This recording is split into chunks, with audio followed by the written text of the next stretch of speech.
Hello friends, welcome to the new episode of my channel. আমি অরিত্র। তো এখন আমরা এই ভিডিওর মধ্যে কথা বলবো যে দ্য মেহতা বয়েজ বলে ছবিটা নিয়ে, যে ছবিটা ডিরেক্ট করেছেন বোমান ইরানি। বোমান ইরানি নিজে অ্যাক্টিংও করেছেন, ডিরেক্টও করেছেন। অবিনাশ তিওয়ারি রয়েছে, শ্রেয়া চৌধুরী যাকে আপনারা বন্দিশ ব্যান্ডিটসে দেখেছেন, তিনি এই ছবির নায়িকা। দেখুন, এই ছবির যে বিষয়বস্তুটা, এই ধরনের ছবি আমরা বলিউডে বহুবার হতে দেখেছি। বাবা ছেলের মধ্যে কনফ্লিক্ট, বাবার সাথে ছেলে কথা বলে না, একটা ডিস্টেন্স তৈরি হচ্ছে তাদের সম্পর্কের মধ্যে। এবার থ্রু দ্য ফিল্ম তারা কিভাবে কোপ আপ করছে একজন আরেকজনের সাথে, এবং এই যে তাদের বন্ডিংটা স্ট্রং হচ্ছে, তার সাথে তাদের যে পার্সোনাল লাইফে যে ক্রাইসিস গুলো আছে, ইন্ডিভিজুয়াল লেভেলে যে ক্রাইসিস গুলো, সেগুলো কোথাও গিয়ে সলভ হয়ে যাচ্ছে। যেরকম এই ছবিটার ক্ষেত্রে আমরা দেখতে পাচ্ছি যে অবিনাশের মা মারা গেছে, এবার বোমান ইরানি আমেরিকা চলে যাবে দিদির সাথে, মানে বড় মেয়ের সাথে আর কি চলে যাবে, কিন্তু মাঝে একটা ডিলের জন্য ওকে দুদিন থাকতে হবে ছেলের সাথে। তো এই দুদিনেরই গল্প আর কি পুরো ছবিটা। তো দুদিনে এই কিভাবে ওদের মধ্যে সম্পর্কটা আরো টাইট হচ্ছে সেগুলো নিয়ে। এবং ওইদিকে অবিনাশ তিওয়ারি নিজে আর কি একটা কনফ্লিক্টের মধ্যে ভুগছে, ওর অফিসের মধ্যে একটু আন্ডার কনফিডেন্ট, নিজের প্রেজেন্টেশন ইত্যাদি দিতে পারে না। তো এইটা মানে এই ধরনের ছবি তো দেখেছেন আপনারা, মানে আমি নতুন করে আর কি বলবো, মানে পুরোপুরি চেনা ছকের ধরনের ছবি দাঁড়িয়ে থাকে হচ্ছে মোমেন্টস এর ওপর। এই যে বাবা ছেলের মধ্যে কি মোমেন্টস আপনি তৈরি করছেন, মানে ধরে নিন ইয়ে জাওয়ানি হ্যায় দিওয়ানিতে এটা একটা সাবপ্লট ছিল যে বাবা ছেলের সম্পর্ক, কিন্তু ওখানে ফারুক শেখের সাথে রণবীর কাপুরের যে কটা সিন ছিল, সেই সিনগুলো এত বেশি ইম্প্যাক্টফুল ছিল, এত বেশি ইমোশনাল ছিল যে ওয়ার্ক করে। এবার বোমান ইরানির এই ছবিটার ক্ষেত্রে, মেহতা বয়েজের ক্ষেত্রে কিছু সিন আছে যেগুলো কিন্তু খুব ভালো, ওই মোমেন্টস গুলো খুব ভালো করে ওয়ার্ক করছে। যেরকম একটা সিন আছে অবিনাশ তিওয়ারি এবং বোমান ইরানি একসাথে বসে ড্রিঙ্ক করছে, ঠিক আছে, বা ওর বাড়িতে প্রথম এসছে, ঠিক আছে, ওর ছাদটা ভেঙে পড়ে যাচ্ছে, কাজ করাচ্ছে, এরকম কিছু কিছু ছোট ছোট মোমেন্টস আছে। বা ওর যখন বোমান ইরানি একটা সিনে না একটা রেস্টুরেন্টে বসে বলছে যে আমি কি করে বুঝতে পেরেছিলাম যে তোমার মাই ওয়াজ দ্য রাইট পার্সন, সেইটার একটা ব্যাখ্যা দিচ্ছে। ওই কিছু কিছু মোমেন্টস আছে যেগুলো খুব ভালো। এবং যেহেতু পারফরমেন্সেস ভালো, অবিনাশ তিওয়ারিও খুব ভালো অভিনেতা, এবং বোমান ইরানি অ্যাকচুয়ালি একা হাতে পুরো ছবিটাতে দুর্দান্ত অভিনয় করেছে। তো তাই জন্য এরকম কিছু কিছু মোমেন্টস আছে বাবা ছেলের মধ্যে যেগুলো কিন্তু খুব সুন্দর ওয়ার্ক করছে। কিন্তু আবার কিছু এরকম মোমেন্টসও আছে যেগুলো কিন্তু ওয়ার্ক করছে না সেম ভাবে, মানে সেগুলো আর কি একেবারে ইনএফেক্টিভ। ছবিটা যে বক্তব্যটা রাখার চেষ্টা করছে, যে মেসেজিংটা রাখার চেষ্টা করছে, যে আমরা বড় কখন হয়ে যাই, মানে আমরা তো অ্যাকচুয়ালি যখন ভোট করতে পারি তখন আমাদেরকে অ্যাডাল্ট ধরা হয়, বা আমাদের 18 বছর হয়ে যায় তখন আমাদেরকে অ্যাডাল্ট ধরা হয়। মানে অ্যাকচুয়ালিতে কখন আমরা অ্যাডাল্ট হচ্ছি, যে আমরা যখন আমাদের বাবা মা যে আমাদেরকে ছোটবেলায় বড় করেছে, তার যখন আমরা দেখাশোনা করতে শুরু করছি, সে যখন আমাদের বাচ্চা হয়ে যাচ্ছে, তখন আমরা মানে তারা বাচ্চাদের মতো তাদের কেয়ার করতে হচ্ছে, এবং আমরা কোথাও গিয়ে তাদের গার্জেন হয়ে যাচ্ছি, তখন আমরা বড় হয়ে যাচ্ছি, ঠিক আছে। তো এরকম ভাবে আর কি জিনিসটা। এবার হচ্ছে কি, দেখবেন বাবাদের মধ্যে একটা ব্যাপার থাকে যে বাবারা চট করে ডিপেন্ডেন্ট হতে চায় না, ছেলের থেকে হেল্প নিতে চায় না, ঠিক আছে, না না আমি সব করে নেবো, এতদিন ধরে আমি সব করে এসেছি, আমি করে নেবো, আমার কোনো হেল্পের দরকার নেই।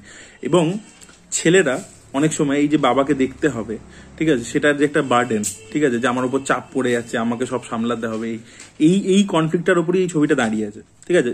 সেই ইমোশনটা, সেই কনফ্লিক্টটা একেবারে রেলিভেন্ট, আমরা বারবার আমাদের আশেপাশেও দেখি, আমাদের রিয়েল নিজেদের লাইফেও হয়েছে। তো সেইটা খুব রিয়েল ছিল, খুব ট্যাঞ্জেবল ছিল, সেই মেসেজিংটা ভালো ছিল, সবই ছিল। কিন্তু ছবিটা একটা টাইমের পরবর্তীতে, যে বললাম যে ভালো ভালো মোমেন্টস কিছু ছিল, কিন্তু তার পরবর্তীতে একটা ইনকোহারেন্ট ডিরেকশনে চলছে, মানে ছবিটা যাচ্ছে কোন দিকে, ঠিক আছে, কোন দিকে যাচ্ছে, মানে এবার একটার পর একটা জিনিসটা রিপিটেটিভ হয়ে যাচ্ছে, মানে কোহারেন্টলি একটা দিকে এগিয়ে যে একটা পার্টিকুলার পয়েন্টে গিয়ে ছবিটা মিশবে, এখানে এন্ড হবে, সেখানটা হয় না। এবং এই যে অবিনাশ তিওয়ারির অফিসের দিকটা দেখিয়েছে, ওটা পুরো ব্রড স্ট্রোকস এর লেখা, মানে ওখানটা কোনো ভালো করে দেখায়নি। এবং ওই বসটা এসে বারবার বারবার ওর থেকেই জানতে চাইছে, ওই জিনিসটাও রিপিটেটিভ হয়ে গেছে একটা টাইমের পরে। এবং যেহেতু ছবিটা খুব কম লোকেশনের মধ্যে চলছে তো গল্পটা, তো সেখানে একই ঘটনা যখনই বারবার ঘটছে, তখন ভিজুয়াল মনোটোনি হচ্ছে, এবং ছবিটাও মনোটোনাস হয়ে যাচ্ছে, বোরিং হয়ে যাচ্ছে। শ্রেয়া চৌধুরী খুব একটা বেশি কিছু করার ছিল না, কিন্তু একটা সিন পেয়েছিল সে অবিনাশের সাথে, যেখানে কিন্তু তার কাজ খুবই ভালো ছিল। ছবিটা না মানে ট্রিটমেন্টটা অনেকটা বিদেশি ছবির মতো। এবং আমি ক্রেডিটসে দেখলাম যে বোমান ইরানির যে কো রাইটার, স্ক্রিন প্লেতে যে কো রাইট করেছে তার সাথে, সে বিদেশি একজন রাইটার, এবং সে বার্ডম্যান বলে যে ছবিটা হয়েছিল তাদেরও স্ক্রিন প্লে রাইটার ছিল আর কি। তো মানে আলেহান্দ্রোর যে ছবি বার্ডম্যান, তার কথা বলছি, তো তার স্ক্রিন প্লে রাইটার ছিল, তাই জন্য ছবিটা ট্রিটমেন্ট একটু বিদেশি ছবিদের মতো। তো সেখানে যে এদের দুজনের মাঝে যে কনফ্লিক্টটা এক্স্যাক্টলি কি, সেটা কিছুতেই আমাদেরকে বোঝাচ্ছে না, ঠিক আছে, সেটা আভাস দিয়ে যাচ্ছে, সেটা কথার মধ্যে আমরা রিড বিটুইন দ্য লাইন্স করে বুঝতে পারছি, কিন্তু আমাদেরকে কোনো ফ্ল্যাশব্যাক সিকোয়েন্স ইত্যাদির মাধ্যমে ভালো করে হাইলাইট করে দেখাচ্ছে না। এবং এখানেও যখন এই প্রেজেন্ট কনভারসেশন বা এগুলো চলছে, সেখানে ওদের মধ্যে যে কনফ্লিক্টিং ইমোশন যেটা, সেটাকেও না মানে ডিরেক্টর হাইলাইট করছে না আর কি।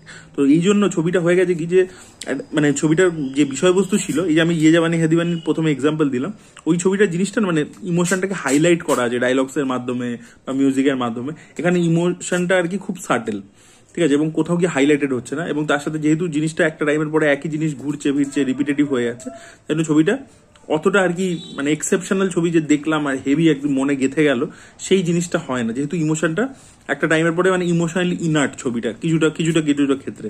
কিছু জায়গায় ইমোশনটা খুব ভালো ওয়ার্ক করে, যেগুলো কিছু সিনে আমি এক্সাম্পল দিচ্ছিলাম আগে, বাট কিছু জায়গায় পুরোপুরি ইনার্ট একটা স্পেসের মধ্যে চলে যায়, যে কারণের জন্য ছবিটা ওই লেভেলে যেতে পারে। এই ছিল আমার রিভিউ মেহতা বয়েজ নিয়ে। আপনারা যদি বিদেশি সিনেমা দেখে অভ্যস্ত হন, এই ধরনের ফরম্যাট বা এই ধরনের বিষয়বস্তু নিয়ে আবার ছবি দেখতে চান, তাহলে এটা একবার ট্রাই করে দেখতে পারেন, কারণ এই ধরনের ছবি মানে বহুবার হয়ে গেছে। ইভেন অ্যানিমালেও যদি দেখেন সেন্ট্রাল কনফ্লিক্টটা এটাই ছিল, বাবা ছেলের সম্পর্ক।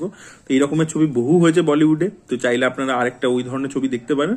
বাট বোমান ইরানির পারফরমেন্স কিন্তু খুব ভালো ছিল, এবং Boman Irani as a director, আমি যদি বলবো যেহেতু প্রথম তার ছবি, এত বেশি বয়সে এসে তিনি করছেন 60 বছরের ঊর্ধ্বে গিয়ে, বাট সেখানে কিন্তু উনি এত যে ভালো ভালো ডিরেক্টরদের সাথে কাজ করেছেন, ওনার যে ক্রাফটের সম্পর্কে একটা দখল আছে, সেটা কিন্তু ছবিটা দেখলে বোঝা যায়। যে ধরনের ফ্রেমিং ইত্যাদি করা হয়েছে, যেমন ছাতের ওপর একটা পুরো এরকম কাপড় উড়ছে, একটা সিন আছে, ওই ঢাকা দিচ্ছিল ছাদটা, সেই কাপড়টা উড়তে লাগে হাওয়াতে, সেই জিনিসপত্রগুলো, সেই শর্ট টেকিং ইত্যাদি ভিজুয়ালস যেরকম সেগুলো, বা পারফরমেন্স যেভাবে অভিনেতাদেরকে দিয়ে বার করেছে, সেটা তো খুবই ভালো ছিল। তো সব মিলিয়ে আর কি ডিসেন্ট একটা ওয়ান টাইম ওয়াচ ছবি হয়েছে। সো এটাই বলা ছিল। That was it guys, thank you so much, bye by.